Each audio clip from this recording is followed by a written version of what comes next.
Hi, good afternoon. This is culinary specialist, first class Michael Gray. I'm going to tell you my story about several years ago. I was living back in Naples, Italy, and during that time, we had a European-wide rolling blackout.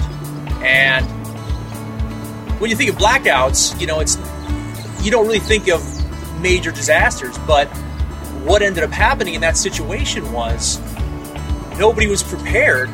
And in my personal situation, I didn't have any money. And I lived in Europe and I didn't have any euros. And first thing we realized is that, you go to the ATM and you can't pull out any money because all the power's down. The commissaries were closed, and even if they weren't, we still didn't have any money. And so that in itself is okay if you had some sort of backup plan for the power going out, but realistically, we didn't. So day 2 comes along, and we're pretty much out of bottled water.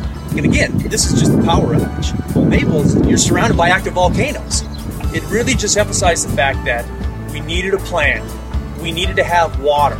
We needed to have canned foods laying around. We just needed more than what we had. My biggest challenges during the power outage was the fact that I wasn't able to provide things for my family without having any type of a means of getting supplies for ourselves.